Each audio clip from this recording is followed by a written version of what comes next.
हाथ जल्दी जल्दी चला रही कलमुही, कब तक छाती पर पत्थर रखकर बैठी रहेगी? अम्मा, तू भी किससे माथा मार रही है? ये गूंगी है, गूंगी। इसके बाप ने इसे बेचकर अपना पल्ला झाड़ लिया और हमारे माथे मर दिया। दिन भर बस मुफ्त की रोटियां तोड़ना जानती है। सूरज ढल चुका था, लेकिन पिपरा गांव की हवाओं में अब भी दिन भर की तपिश और धूल घुली हुई थी। गांव के आखिरी छोर पर बनी एक पुरानी खस्ता हाल हवेली के आंगन में एक अजीब सी मनहूसियत छाई रहती थी। ये हवेली कभी इस इलाके के सबसे रसूखदा ठाकुरों की निशानी हुआ करती थी, लेकिन अब इसकी दरकती दीवारें और उखड़ता पलस्तर इस परिवार के खोखले हो चुके गुरूर की गवाही दे रहे थे। आंगन के एक कोने में, जहां लालटेन की पीली और कांपती हुई रोशनी बमुश्किल पहुंच पा रही थी, कल्याणी बैठी थी। सिलबट्टे पर मसाले पीसती कल्याणी के हाथों में छाले पड़े हुए थे। उसके चेहरे को एक मैली सी सूती साड़ी के लंबे घूंघट ने निगल रखा था। पिछले 5 सालों से इस घर में कल्याणी की पहचान सिर्फ एक परछाई की तरह थी। एक ऐसी परछाई जो सुबह उठकर चूल्हा फूंकती, जानवरों का गोबर उठाती, दिन भर ताने सुनती और रात को बिना कोई शिकायत किए एक कोने में सो जाती। हवेली के टूटे हुए बरामदे में खटिया पर बैठी उसकी सास शांति देवी हुक्का गुड़गुड़ा रही थी। उसकी आंखों में हमेशा एक नफरत की आग जलती रहती थी, जो कल्याणी को देखते ही भड़क उठती। हाथ जल्दी जल्दी चला रही कलमुही, कब तक छाती पर पत्थर रखकर बैठी रहेगी? जब से इस घर में तेरे मनहूस कदम पड़े हैं, हमारे तो दिन ही फिर गए। ना कोई दहेज लाई, ना कोई औलाद जनी, बस एक जिंदा लाश की तरह हमारे गले पड़ गई है। भिखार इनकी बेटी। कल्याणी के हाथ एक पल के लिए रुके। सिलबट्टे पर रखी हल्दी का रंग उसकी उंगलियों में गहरे दर्द की तरह बैठ गया था, लेकिन उसने कोई जवाब नहीं दिया। उसने फिर से पत्थर घिसना शुरू कर दिया। उसकी यही खामोशी शांति देवी को और भी ज्यादा चुभती थी। तभी भीतर के कमरे से कल्याणी की ननद विमला अपने हाथों में कांच की नई चूड़ियां खनखनाती हुई बाहर आई। विमला की शादी अगले महीने होने वाली थी। अम्मा, तू भी किससे माथा मार रही है? ये गूंगी है, गूंगी। इसके बाप ने इसे बेचकर अपना पल्ला झाड़ लिया और हमारे माथे मर दिया। अरे, अगर भैया की शादी किसी खाते पीते घर में हुई होती तो आज मेरी शादी में ये फटेहाल दिन न देखने पड़ते। विमला की बातें किसी तेज धार वाले चाकू की तरह कल्याणी के सीने को चीर गईं। घूंघट के भीतर उसकी आंखें नम हो गईं, लेकिन एक भी आंसू बाहर नहीं गिरा। तभी लकड़ी का भारी दरवाजा चरमराते हुए खुला। कल्याणी का पति रमेश अंदर दाखिल हुआ। रमेश दिखने में सीधा साधा था, लेकिन उसकी रीढ़ में उस हिम्मत की कमी थी जो एक पति में अपनी पत्नी की रक्षा के लिए होनी चाहिए। वो शहर की एक मिल में छोटी मोटी नौकरी करता था। उसके चेहरे पर हमेशा एक थकान और अजीब सी उलझन रहती थी। रमेश को देखते ही शांति देवी का स्वर तुरंत बदल गया। वो अपनी खटिया से उठी। आ गया मेरा लाल, आ बैठ यहाँ। देख, इस चुड़ैल ने अब तक खाना नहीं बनाया है। दिन भर बस मुफ्त की रोटियां तोड़ना जानती है। रमेश ने एक नजर आंगन के कोने में सिमटी कल्याणी पर डाली। उसकी नजरों में ना कोई प्रेम था, ना ही कोई हमदर्दी, बस एक खोखली सी उदासी थी। वो बिना कुछ कहे चुपचाप अपने कमरे की तरफ बढ़ गया। कल्याणी जानती थी कि रमेश कभी उसके लिए आवाज नहीं उठाएगा। रात गहरी हो चुकी थी। हवेली में सब सो चुके थे।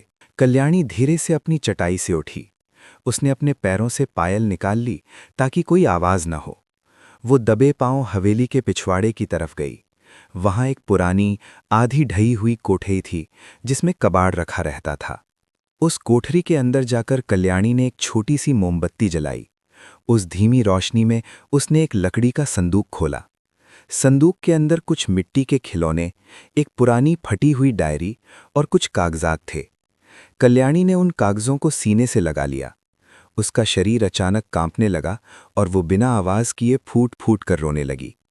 इस गरीब, लाचार और खामोश बहू के सीने में एक ऐसा राज दफन था जो अगर बाहर आ जाता तो इस खानदानी परिवार के घमंड की ईंट से ईंट बच जाती। अगले कुछ दिन घर में अजीब सी बेचैनी लेकर आए। विमला की शादी का दिन करीब आ रहा था और घर में पैसों की भारी किल्लत थी। शांति देवी ने गांव के सबसे क्रूर साहूकार लाला दीनदयाल से अपनी पुश्तैनी हवेली के कागज गिरवी रखकर कर्ज लेने का मन बना लिया था। एक दोपहर जब कल्याणी कुएं से पानी भरकर लौट रही थी, तो उसने हवेली के दालान में रमेश, शांति और विमला को फुसफुसाते हुए सुना। वो दरवाजे के पीछे रुक गई। भैया, लाला दीनदयाल कह रहा है कि हवेली पर पहले से ही बहुत कर्जा है, वो और पैसे नहीं देगा। अब मेरी शादी कैसे होगी? अरे एक रास्ता है। सरपंच जी का बेटा तो वैसे भी रमेश को अपनी बहन के लिए चाहता था। अगर रमेश इस बांझ और मनहूस कल्याणी को तलाक दे दे तो सरपंच जी रमेश की दूसरी शादी अपनी बेटी से करवा देंगे। दहेज में 5 लाख नकद और बुलेट मिलेगी। तेरी शादी भी धूमधाम से हो जाएगी और हमारे दिन भी फिर जाएंगे।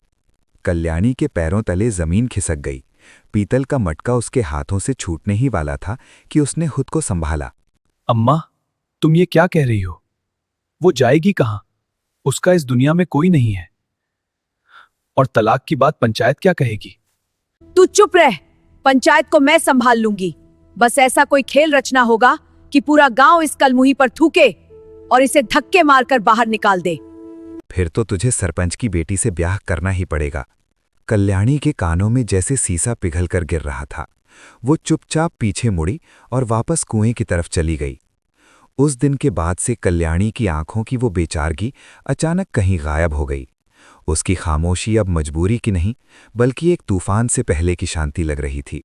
2 दिन बाद हवेली में एक भयानक चीख गूंजी। हाय राम, लुट गए, बर्बाद हो गए। मेरी पुश्तैनी सोने की कंठी, मेरी कंठी गायब है। पूरा गांव इकट्ठा हो गया। हवेली के आंगन में तमाशा शुरू हो गया था।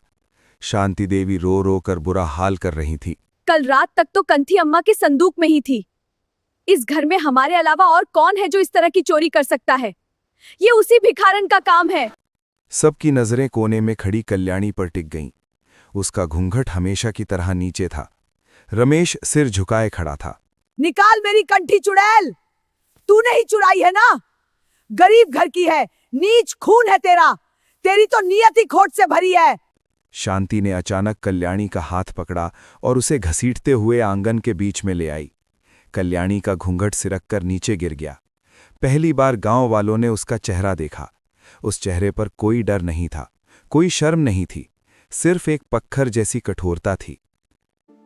मैंने कोई चोरी नहीं की है अम्मा जी। पूरे 5 साल में पहली बार कल्याणी की आवाज हवेली की दीवारों से टकराई थी। झूठ बोलती है। सरपंच जी को बुलाओ, आज रात ही पंचायत बैठेगी। इस चोरनी को मैं एक पल भी इस घर में नहीं रखूंगी। रात का समय था। गांव के बीचों बीच बरगद के बड़े पेड़ के नीचे पंचायत बुलाई गई। लालटेनों और मशालों की रोशनी में पूरा गांव इकट्ठा था। पंच चबूतरे पर बैठे थे। बीच में कल्याणी अकेली सिर पर पल्लू रखे खड़ी थी। उसके सामने उसका पति, उसकी सास और ननद बैठे थे। कल्याणी, तुम्हारी सास तुम पर खानदानी कंठी चुराने का इल्जाम लगा रही है। क्या कहना है तुम्हें? कल्याणी ने एक बार रमेश की तरफ देखा। उसकी आंखों में एक आखिरी उम्मीद थी। एक उम्मीद कि शायद आज, इतने सालों में पहली बार, उसका पति उसके लिए खड़ा होगा। क्या आपको भी लगता है कि मैं चोर हूँ? पूरा गांव सन्न रह गया। रमेश पसीने से भीग गया था। उसने अपनी मां की खूंखार आंखों की तरफ देखा और फिर अपनी नजरें जमीन पर गाड़ दी। अगर अम्मा कह रही है तो तुमने ही चुराई होगी।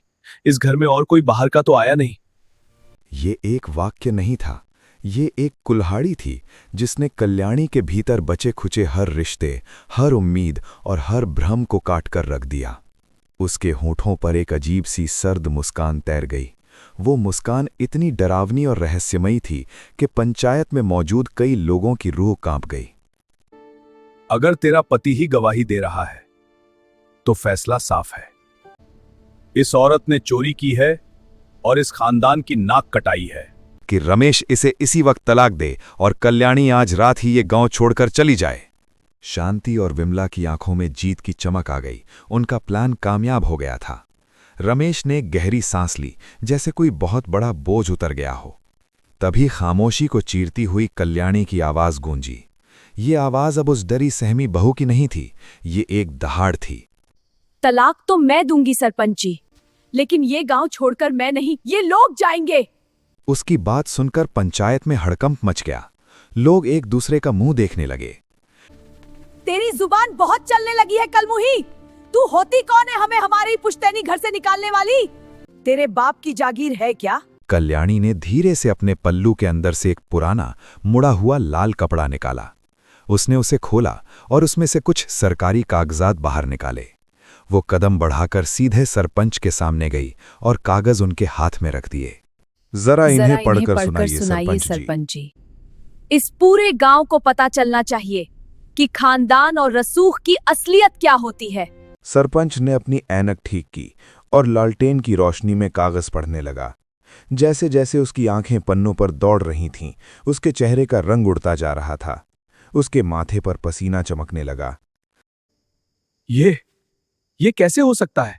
ये तो शांति देवी की हवेली की रजिस्ट्री के कागज हैं और इनमें हवेली का मालिक कल्याणी को बताया गया है। झूठ, ये कागज जाली हैं। ये भिखारन तो अनपढ़ है, इसके पास हवेली के कागज कहां से आएंगे? लाला दीनदयाल को बुलाओ, वो बताएगा कि हवेली उसके पास गिरवी रखी है। भीड़ को चीरता हुआ लाला दीनदयाल आगे आया। उसके चेहरे पर एक अजीब सी शर्मिंदगी थी। कागज असली हैं शांति देवी, और तुम्हारी हवेली अब मेरे पास गिरवी नहीं है। 6 महीने पहले ही इसका पूरा कर्जा चुकता कर दिया गया था और कल्याणी बेटी ने इस हवेली को अपने नाम खरीद लिया था। शांति देवी धड़ाम से जमीन पर बैठ गई। विमला का मुंह खुला का खुला रह गया। रमेश की आंखें फटी रह गईं। कल्याणी, तुम्हारे पास इतने पैसे कहां से आए? तुम तो... कल्याणी रमेश की तरफ घूमी। उसकी आंखों में जलती हुई आग अब ज्वालामुखी बन चुकी थी। मैं तो एक भिखारन थी ना, अनाथ थी। हाँ, मैं गरीब थी, लेकिन मैं तुम्हारी जैसी धोखेबाज नहीं थी रमेश। पूछते हो पैसे कहां से आए? तो सुनो, जिस दिन मेरी शादी इस घर में हुई थी, उसी दिन मुझे पता चल गया था कि तुम्हारा ये खोखला खानदान कर्जे में डूबा हुआ है। तुम्हारे बाबूजी जुए में सब हार चुके थे और तुम अपनी ही शहर की अय्याशियों के लिए लाला दीनदयाल से हर महीने पैसा लेते थे। तुमने अपने ही घर को गिरवी रख दिया था और अपनी माँ और बहन को अंधेरे में रखा। शांति देवी ने झटके से रमेश की तरफ देखा। रमेश ने अपनी आंखें चुरा लीं। कल्याणी की बात सच थी। जब मुझे पता चला कि लाला हवेली नीलाम करने वाला है और तुम सब सड़क पर आने वाले हो, तो मैंने फैसला किया कि मैं इस घर को बचाऊंगी। जब तुम सब आराम से सोते थे, 2 कोस दूर पहाड़ी के पीछे वाली पत्थर खदान में मजदूरी करने जाती थी। मेरे हाथों से खून रिसता था, मेरे पैरों में छाले पड़ जाते थे। दिन में मैं तुम्हारी गालियां खाती थी, तुम्हारा झूठा खाती थी और रात में पत्थर तोड़ती थी। सिर्फ इसलिए क्योंकि मैं एक अनाथ थी और मैंने पहली बार एक परिवार पाया था। मैंने सोचा था जब कर्जा उतर जाएगा तो शायद तुम लोग मुझे अपनी बेटी मान लोगे। मैंने अपना खून बेचकर, अपनी हड्डियां गलाकर एक एक पाई जोड़ी। और जब मैं लाला के पास पैसे लेकर गई तो मुझे पता चला कि रमेश ने घर बेचने के कागज पर पहले ही दस्तखत कर दिए हैं। इसीलिए मैंने लाला को दुगने पैसे दिए और घर की रजिस्ट्री अपने नाम करवा ली, ताकि तुम लोग बेघर ना हो जाओ। शांति देवी की बोलती बंद हो गई थी। उनका गुरूर, उनकी झूठी शान, सब कल्याणी के खून पसीने के आगे मिट्टी हो चुका था। और रही बात तुम्हारी पुश्तैनी कंठी की, अम्मा जी, वो कंठी सोने की थी ही नहीं। आज सुबह जब तुमने चोरी का नाटक रचा तो मैंने उसे उठाकर लाला के पास चेक करवाया था। ये लो तुम्हारी पीतल की कंठी। कल्याणी ने अपने पल्लू से वो कंठी निकाली और शांति देवी के मुंह पर दे मारी। कंठी जमीन पर गिरकर टूट गई। तुम मुझे रमेश से तलाक दिलवाकर सरपंच की बेटी का दहेज खाना चाहती थी ना? तो सुनो मेरा फैसला। सरपंच जी, हवेली मेरी है और मैं रमेश को अभी इसी वक्त पंचायत के सामने आजाद करती हूँ।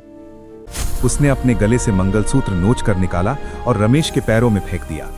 और कल सुबह होने से पहले ये तीनों मेरी हवेली से बाहर निकल जाने चाहिए। अगर इन्होंने वहां कदम भी रखा तो मैं पुलिस में रमेश के खिलाफ घर के जाली कागजात बनाने और धोखेधड़ी की रिपोर्ट दर्ज करवाऊंगी। लाला दीनदयाल इसके गवाह हैं। मुझे माफ कर दो कल्याणी, मुझसे बहुत बड़ी गलती हो गई। मैं लालच में अंधा हो गया था। हमें घर से मत निकालो, हम सड़क पर आ जाएंगे। शांति देवी भी घुटनों के बल खिसकती हुई कल्याणी के पास आई और हाथ जोड़ने लगी। बेटी, तू तो देवी है, हम पापी हैं जो तुझे पहचान नहीं पाए। विमला की शादी अगले महीने, अगर हम घर से निकल गए तो हमारी बड़ी बदनामी होगी।